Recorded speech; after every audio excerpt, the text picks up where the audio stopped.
Hey everybody, Paul here. Today I am in Sego Canyon. My goal is to camp at a ghost town that is here in the canyon. It's actually an old mining town, but first I'm here at a pretty cool spot as you get into Sego Canyon, and it's considered I forget already.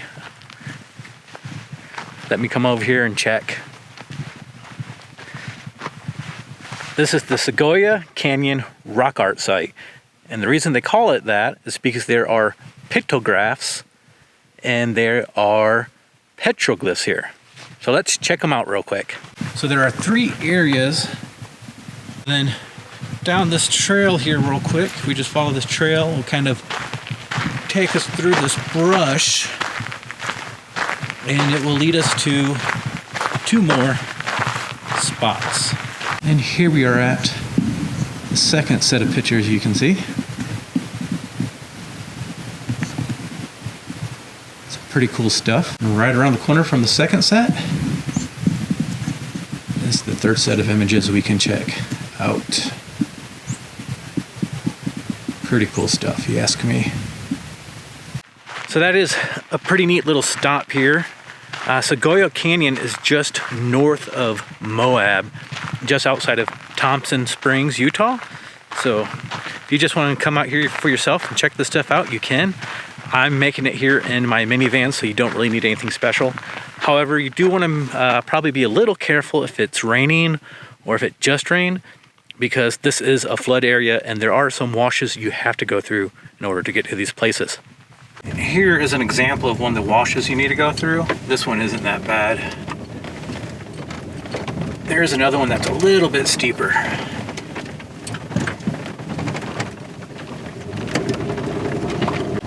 So this road, like I said, probably would not be the best when it's raining or after a downpour.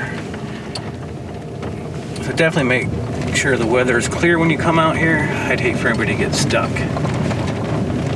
You can actually see the first of many abandoned buildings here off to the right of us. Slow down and zoom in for you all.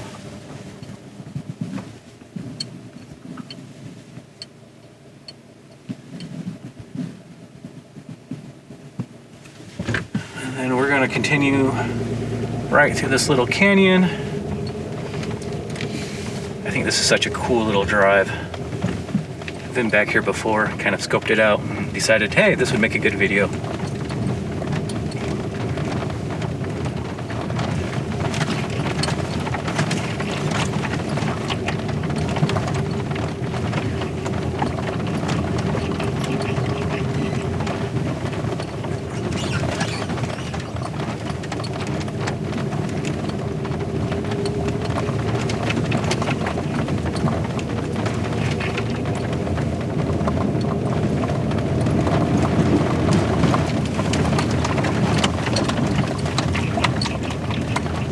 I do apologize, there's some bird poop on my window that I forgot to clean off. And here we are, folks. You can kind of see the main building. Get a little bit better of a shot as we drive by. My goal is, if it's empty, I'm hoping it is, there is a little camp spot right up here.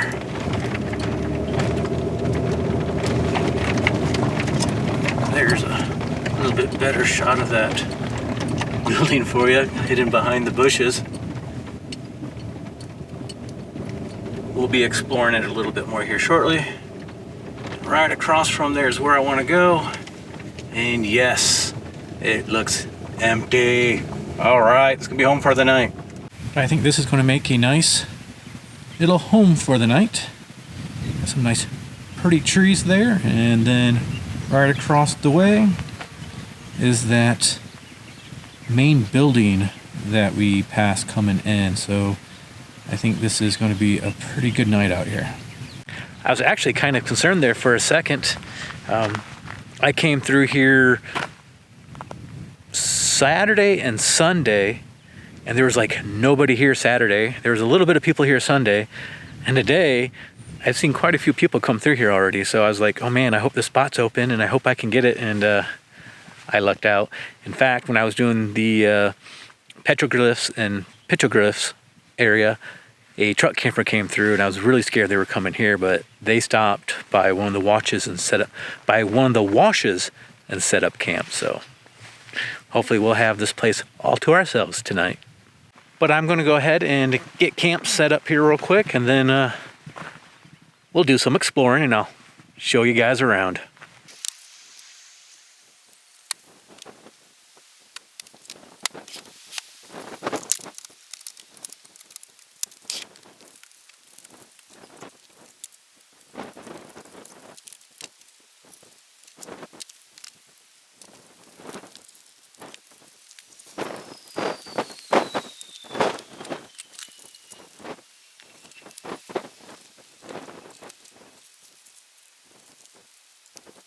Alrighty, let's do some exploring.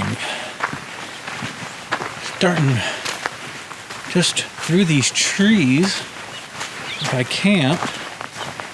There's an old abandoned car, or at least what's left of a car. Not a whole lot there.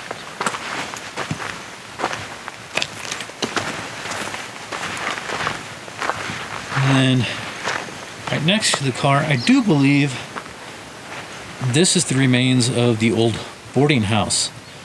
From what I was reading online, this collapsed sometime between October 2009 and April 2010. And this big stone building right across from camp, I do believe it is the old company store. There isn't much left of it besides these 4 stone walls.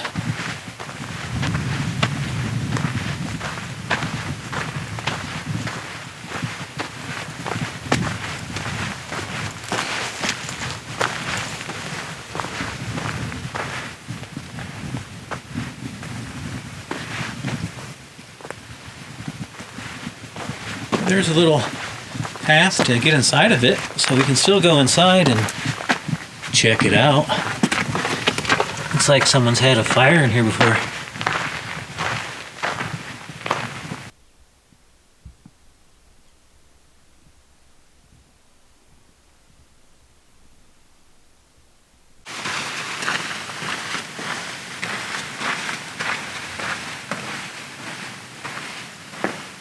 Here inside the old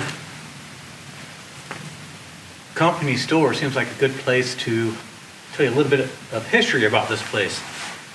I have a bad memory, so I took some screenshots before I got here because there is no cell service in these canyons, which is kind of a blessing for someone like me because I have a tendency to scroll on my phone too much. But anyways, that's a story for another time.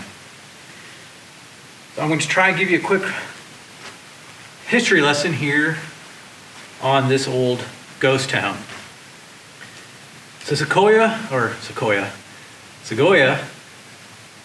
was founded in 1910 and then abandoned in 1950. So it had a very short lifespan.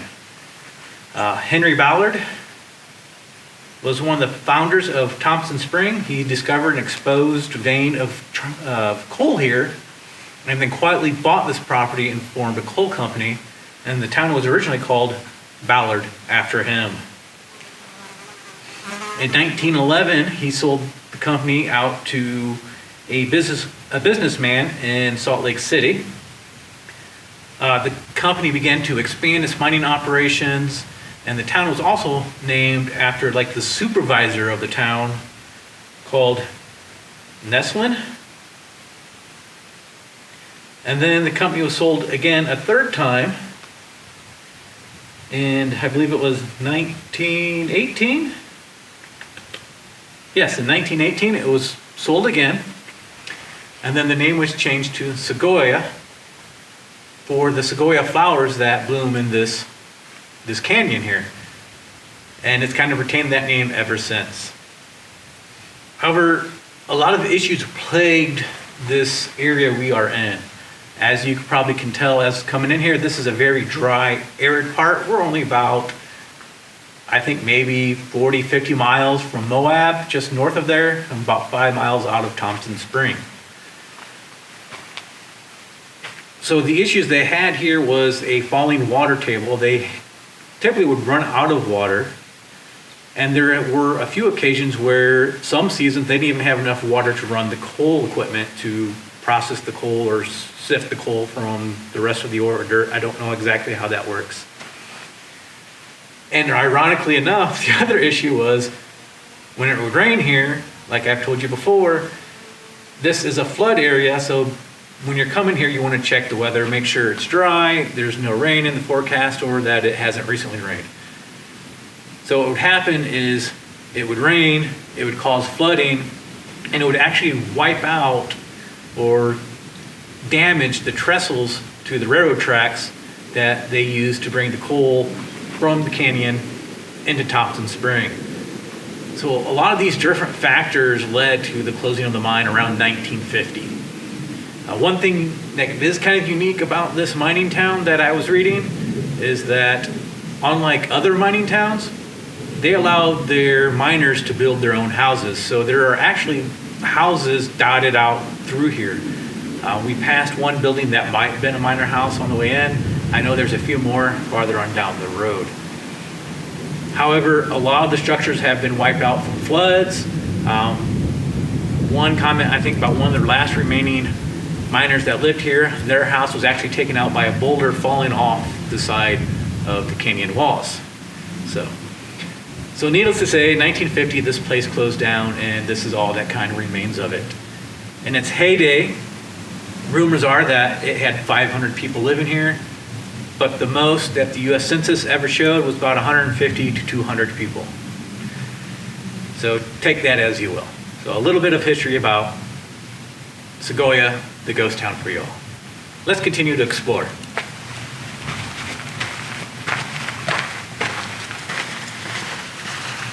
All right, so just a little ways from the company store here, let me navigate some of these ruins and paths. They're not the best. This isn't really, I would say, a developed area. It's definitely off the beaten path, but there is another structure here that is partially collapsed. I don't know if it's someone's house or exactly what it is. There's not a whole lot of information here on site about this place. So just behind the company store is this old rock structure, brick structure. Like I said, it's pretty well collapsed. Bushes are kind of starting to overtake the outside, and there's pretty much nothing left. The walls have collapsed, the ceiling has collapsed. Something I forgot to mention is supposedly there's an underground fire in the coal mine that's been burning for decades. I don't know if it's still active, but supposedly from what I read online, sometimes you can still see smoke rising from the old mine shafts in the area. I haven't seen any since I've been here, and this is like my third visit here, because I did stop here Sunday for a quick minute too, because I was debating if I wanted to record Sunday or not, but they had like 30 to 40 mile an hour wind, so I decided to hold off for a day. There's also a path, pretty well good path that comes from that little house or whatever we were just at, but I don't know exactly where it goes. I do know there's a wooden structure right there. I kind of walked over there one of my previous trips, but didn't really see anything over there too, so I don't know if that's just a trail marker or exactly what that is.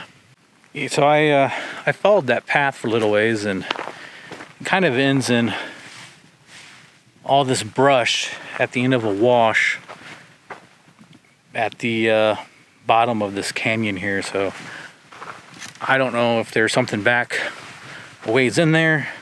I'm not going to explore that area right now, just because, one, I don't have water or anything with me, so I don't want to be traveling too far into the canyon without supplies. And it is after 5, sunset's about 8, so I don't have a whole lot of daylight left, and I want to show you guys some more of this ghost town. Coming back down this trail, I noticed there's kind of a cool view of that old camp store right through the trees. Thought that was a pretty neat shot. Coming back up, I took that trail and there's a little path that came up on top of the hill where that collapsed house was. Might give you a better bird's eye view of what's left. Looks like they kind of just dug it outside the hill and built their home. I'm telling you, this is a beautiful view out here though.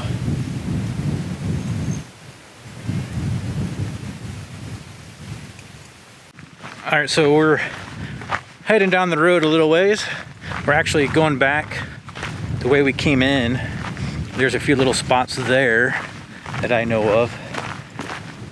I don't know if I'm going to look, there's part of the old train bridge or train trestles or railroad trestles or whatever you want to call them, but I don't think I'm going to head back down the other way, at least not yet. Maybe we'll do that tomorrow morning. I think they're kind of a little ways down there if I remember correctly.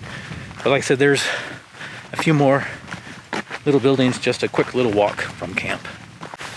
And just a quick little walk from camp is this little area that has some more structures. This one, I don't know what this is. It's kind of built into the hill.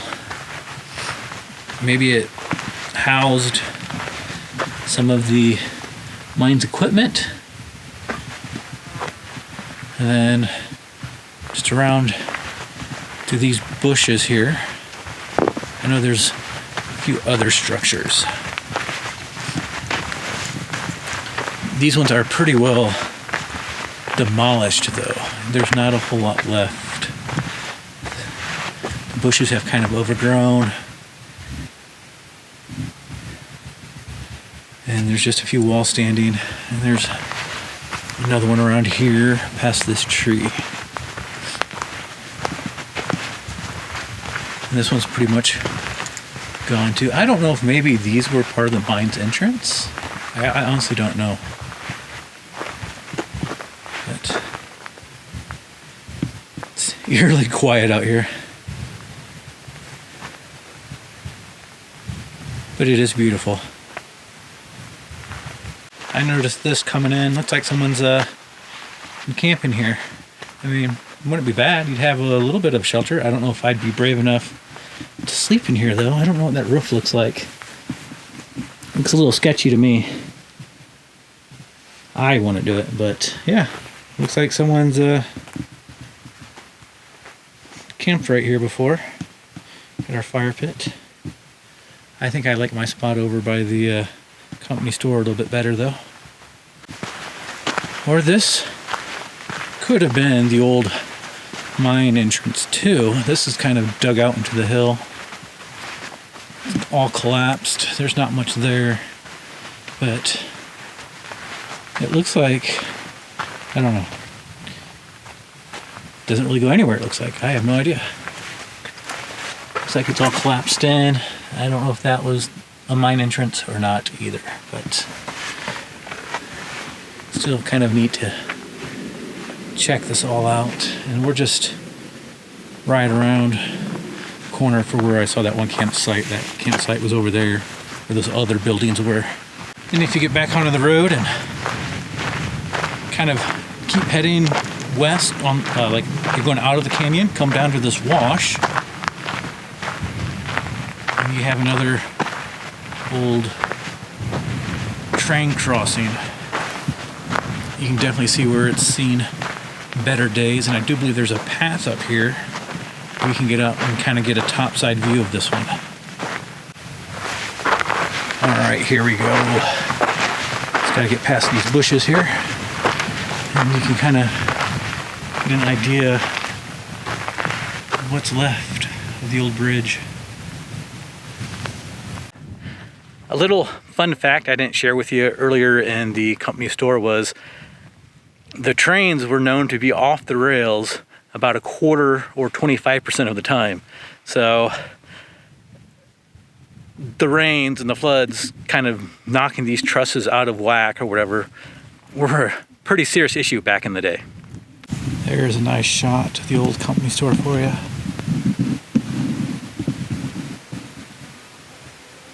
I don't know why I'm so obsessed with it. I just think it's so cool how it's kind of just standing there, a testament to a long past history. Words are escaping me right now. I hope you get the idea.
Well, good morning, everybody. I was going to do my little outro in the old company building there, but the lighting just was not working for me with the sun coming up over the horizon and the shadows from the walls. But anyways, it was a pretty eventful night last night. The fire actually kind of went pretty fast. I was expecting it to last a little bit longer, but about 10 till 9 or so, it was pretty much done. That wood was pretty dry, so it burned up pretty quickly. I'm kind of thankful that it did, though, because to be honest, I'm a big chicken when I'm out here by myself, especially in the woods by myself. If I can see other campers in the distance, I'm fine, but when I'm by myself, I turn into a pretty big chicken and like to get inside the van as soon as it gets dark. Especially being here in a ghost town, I think it kind of played a little bit more of a psychological effect. That and some of the images I saw at the petroglyph and pictoglyph wall just down the road, you know, some of those things looked a little ominous. So I think that played a little bit with me, even though they might not have been. I really don't know what all those pictures mean. Most of our archaeologists today don't know what it means. The indigenous people might know, but from what information I saw down there on the plaques, they didn't really give any depiction of what they were supposed to be. And I do think that kind of played a little bit of a psychological mind trip on me, because I'm not gonna lie, I was ready to get in the van once that sun set. But yeah, it was a pretty successful night, I would say, though. Really quiet, almost eerily, very eerily quiet. I cannot pronounce that word for some reason. And I think that also kind of played into it, because every little noise right before I went to sleep, I was like, what is that? It's nothing. What is that? It's the wind. So, but once I fell asleep, I slept like a baby. But I am gonna be packing up camp here. I need to use the restroom, and I have an emergency toilet, but there's an outhouse back there at those petroglyphs and pictoglyphs. So I think I'm gonna go use that, and then I need to get back in range of some cell service. I need to make a couple of calls. I actually have a job that I'm supposed to be starting here in a few days. I was actually already planning to be there, but the weather was kind of off, so I stayed around the Moab area for a few more days, and I need to start heading up to northern Utah, up there by Wyoming, up in Flamin' Gorge, and I'll fill you more in on that as I get up there. But yeah, it was a good night. I enjoyed it out here. I'd probably do it again. So if you enjoyed this video, you know, give it a thumbs up, subscribe to the channel, and until next time, you all take care.